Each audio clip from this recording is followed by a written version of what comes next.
Hi అండి. Welcome back to Sridevi గుమ్మడి. ఈరోజు నేను గంటల్లో అయ్యే పని నిమిషాల్లో అవ్వాలంటే ఎటువంటి టిప్స్ ఫాలో అవ్వాలో ఈ వీడియోలో చూపించబోతున్నాను.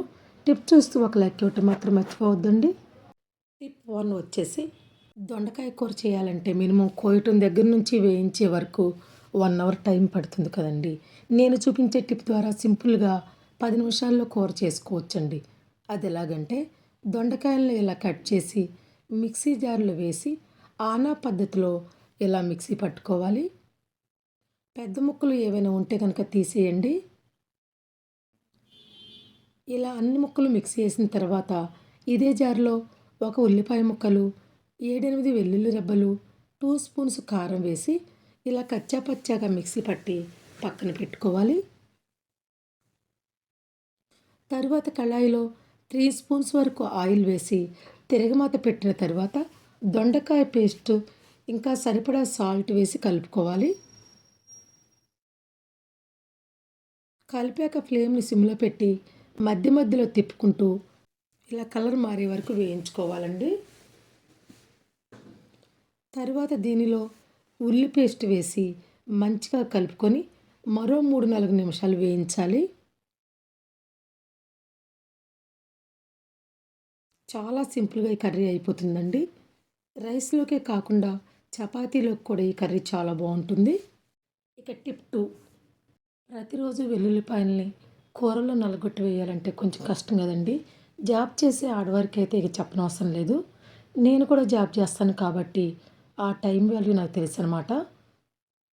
అయితే ఉదయం హడావుడిగా ఇలా నలగొట్టకుండా ఒక టిప్ చెప్తానండి.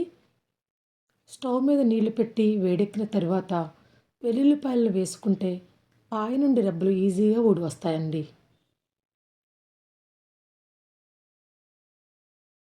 ఇంకా వేడి నీళ్ళలో వేసాం కాబట్టి రెబ్బలకి ఉన్న పొట్టు కూడా ఈజీగా తీయొచ్చు అన్నమాట.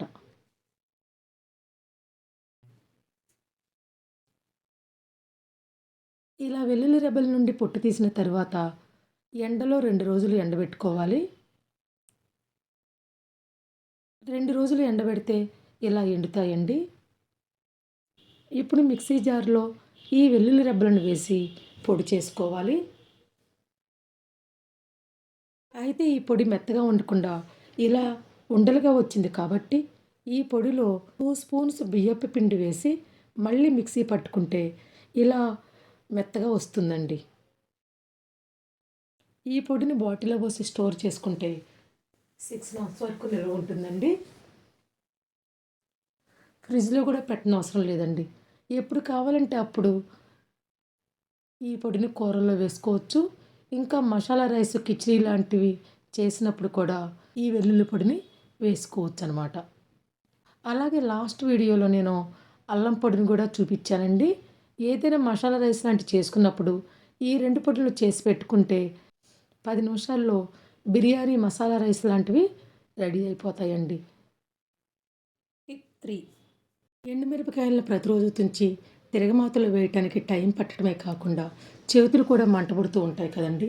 ఇలా రోజు తుంచకుండా ఖాళీ ఉన్న టైంలో నెలకి ఒకసారి ఇలా సిజర్తో కట్ చేసి పెట్టుకుంటే టైం సేవ్ కావటమే కాకుండా చేతులు కూడా మంటపట్టవండి. నేను చూపించిన టిప్స్ మీకు నచ్చితే కనుక ఒక లైక్ ఇచ్చి నా ఛానల్ని సబ్స్క్రైబ్ చేసుకోండి. Thanks for watching. Please like, share and subscribe.